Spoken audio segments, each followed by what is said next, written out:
Hi guys! So today we're going to be continuing the character design series that we started a few videos ago and talking about shape language. And I just wanted to start by saying that even if you have never heard the term before, you're literally using shape language every single day.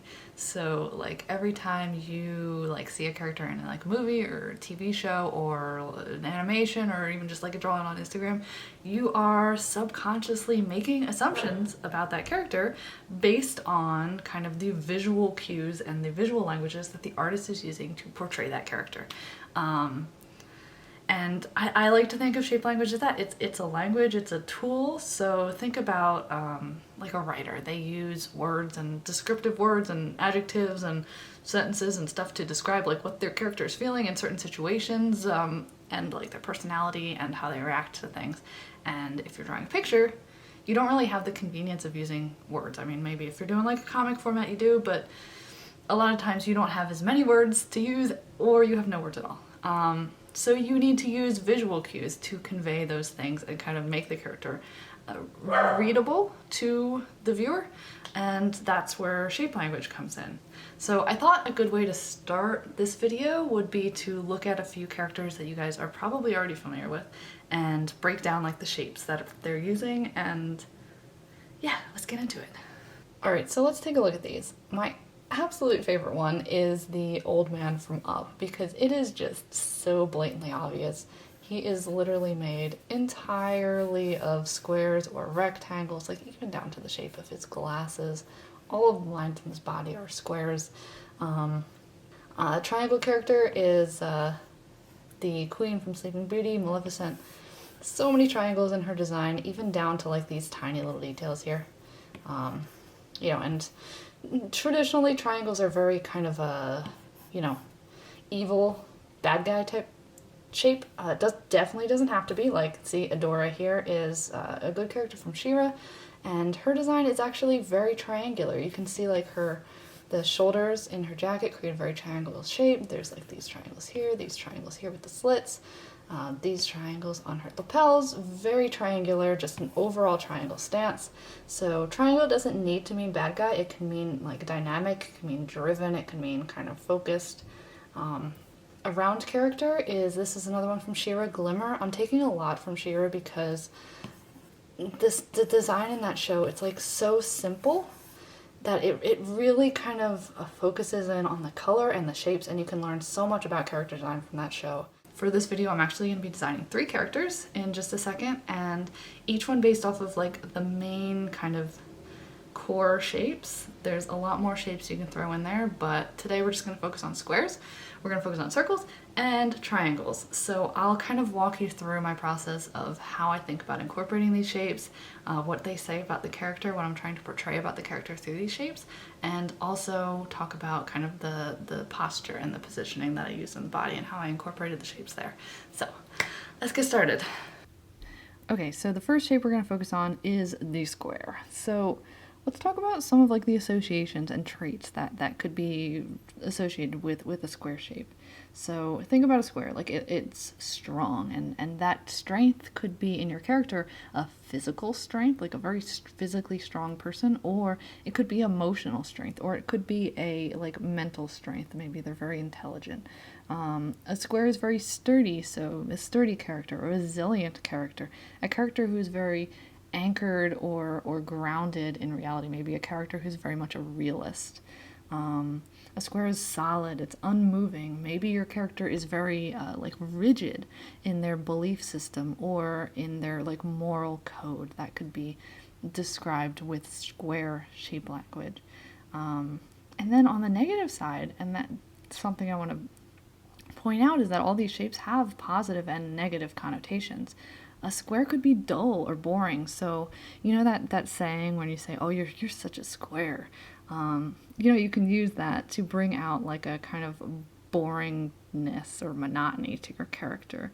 A square is kind of unchanging or static, so maybe your character's stuck in the past and they're not willing to change or adapt or step out of their box or their comfort zone, so to say. And then a square could also be very kind of imposing or stubborn. So for this character, I didn't really want to go the easy route and do like a big, strong, buff character. I wanted to see kind of what other direction I could push the shape to describe. And what I ended up with is I wanted to bring out kind of the boring, or and also like a character who's kind of stuck in their box or stuck in their comfort zone. And you can see in terms of the clothing design, I'm bringing squares through her armor, her tunic shape, just literally really pushing it, literally just using squares. When you guys are designing characters, you can and should use multiple different types of shapes, but I'm really just doing this to kind of prove a point and illustrate the point of this video. So don't feel like you need to exclusively use squares. But anyway, I thought maybe this character could be like a kind of guard in some kind of library that has a lot of kind of irreplaceable magical texts. Think like if you guys have read the Kingkiller Chronicles, like the library they have at the university there, if you have all these kind of really valuable magical artifacts in one place, you're gonna need someone to guard it. So I thought maybe she could be like a kind of low-end guard, not really important, but she guards this library, and she's perhaps very bookish herself. She really likes books. And I also thought she might be the kind of character who would be afraid to step out of her comfort zone. She very much has her like set space in the library, and that's where she likes to hang out, and she doesn't really like branching out or breaking out of her routine. So I don't know, let me know if you guys think that I hit that at all with this character design. Another thing I want to point out is the posture, and when you think of squares, you typically think either like strength or stiff. So I wanted to kind of bring out that awkward stiffness in her posture. And you know, you think of like when you have you're standing there with your arms folded in front of you, you know, those kind of stiff, kind of uncomfortable, or those kind of postures. You can use kind of square shape language to bring out. Alright, so let's move on to the next shape, and that is circles. And some of the connotations that you might have with circles are, a lot of times you think of innocence or like cuteness, like think about baby animals, you just want to like protect them and stuff. So you can use circular shapes in your characters to kind of try to evoke that kind of protective nature in who's ever looking at your character, like they just want to protect them. A lot of times circles create a sense of softness, so maybe your character has a very soft personality, think like very welcoming, happy, kindness, that kind of thing. Circles can evoke those kind of feelings or traits in characters. On that note, circles are usually associated with a good guy or a protagonist in a story.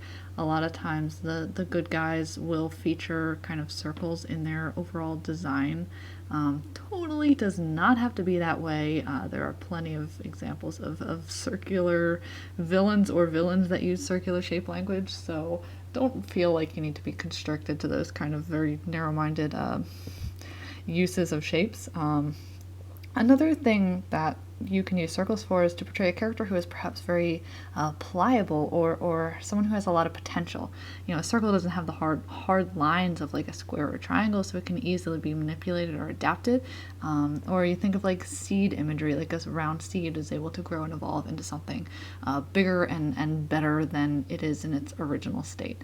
So these are all things that you can use circles to kind of portray in your characters. On the negative side of things, you can use circles to portray a character who is perhaps a bit of a coward or a spineless even. You know, they don't have those stiff lines of a square or a triangle, so perhaps they don't have a moral code yet, or they haven't figured out what they believe in yet, or they're maybe too afraid to stand up for what they believe in, however you want to portray that. You could use circles to portray a character who is very gullible, or who is easily manipulated, or, you know, whatever. So just some ideas to kind of get you guys started. There are so many other kind of descriptive words you can associate circles with, so get creative with this, like just brainstorm for yourself. And yeah, so for this character, I wanted to take the word pliable and adaptable quite literally, and create a character who is not only mentally and emotionally adaptable, but also physically. So I decided to create a character who was like a dancer or an acrobat. You know, maybe she travels around with like a circus troupe or a performing troupe of some sort. And I definitely wanted all these characters to feel like they lived in the same sort of universe. So, yeah, maybe she travels around in a performing troupe as a dancer or an acrobat. So she doesn't really have like a set home or like a place that she calls home. She's just traveling around. And I tried to kind of include the shape language throughout her design. You can see the hair creates like an overall circular silhouette behind her, and that's kind of mirrored in the pom-poms on her shirt and on her shoes, and the coins that she has around her wrists and ankles. And when I get to like drawing the face, you'll see she has a overall rounder face than the other characters, and you know, rounder eyes, just softer features, and these kind of balloon type pants also create sort of more of a rounder silhouette to her. And then just quickly coming back to posture, you can see in her pose I used a lot more kind of flowiness, a lot more kind of rounder shapes and looser curves and stuff to her design than I did with the previous character. And that just kind of creates a sense of movement, of flow, go with the flow type thing. I feel she'd like be a very go with the flow type character. So you can use a lot more like rounded shapes and S curves in these characters that you're trying to use shape language, circular shape language to describe. All right, so the last shape we're going to focus on with these characters is the triangle, and some of the kind of traits you might try to bring out in your character with triangle shapes. First and foremost, if we're going to be really simple-minded about it, triangles are often associated with the villains or the bad guy. You see a lot of triangular shapes in bad guys in like movies, TV shows, animations, whatever. But we're not going to be simple-minded here, and we're going to look beyond that and think about some other traits that you can bring out with triangles. On a positive side, a triangle can create a sense of a very dynamic character, a character who is very active or even spontaneous. Those can all be brought out with triangles. You can also think about a character who is very driven or motivated or determined. Someone who has a lot of confidence. Or even a character who is very, very energetic or even like borderline spastic. You can bring that out with triangular shapes. Triangles just have a lot more of a dynamic sense to them than like a circle and a square are much more static. So think about these kind of energetic or active description words, and all of those can be brought out with kind of triangular imagery. On the negative side, we can talk about like evil, like, yeah, if you're going to be simple-minded, yes, you can have a character who's portrayed as evil with triangles. But beyond that, maybe your character is very harsh or sharp in their personality. Maybe they're very kind of blunt or just tell this truth to your face even if you don't want to hear it or not. They might be unbalanced. So triangles compared to circles or squares are very much an unbalanced shape. There's sides that are shorter than the others, and you can create a sense of maybe your character has it unbalanced emotionally. So maybe they have a quick temper or something. Whatever, think about that. Maybe they're very devious or very aggressive. So I don't know, those are just some of the things that you can try to bring out in your characters or use triangular shape language to portray. So for this character, I didn't want to create someone who felt like a straight up villain. Again, I wanted to try to challenge myself a little bit with this, so I imagined her as a character who is very driven, very motivated. Maybe she has like a goal that she is trying to accomplish, and she just wants to accomplish it with like every fiber of her being, and she's just very driven towards that goal, and she's going to do everything within her power to get there. And maybe she's a little unbalanced in that she sometimes gets blinded by what she wants and doesn't necessarily think through entirely how her actions are going to affect other people. So I tried to bring that into her design with the kind of asymmetry, and this is something I want to point out. If you notice in the previous designs, there was a lot of asymmetry going on, like their hairstyle. They both had a center part in their hair. Their outfits were very much symmetrical on the right and the left. Whereas this character, there's a lot of kind of diagonal lines. You see this kind of diagonal asymmetrical cut of her tunic. You see the kind of one shoulder cape that's kind of draped over one shoulder, and the kind of one shoulder pad thing that she's got going on. You can even see it in her hairstyle. Her bangs are kind of swooped over to one side, and that just kind of creates a visual sense of unbalance that can be used to reflect the kind of internal sense of unbalance in your characters. So that's kind of my thought process as I go through this. I would really like to hear your guys' thoughts in the comments. Do you think that I was able to create sort of what I was envisioning in my head in these characters and what I described in these characters through the designs? I would really like to know if you guys think that I accomplished that.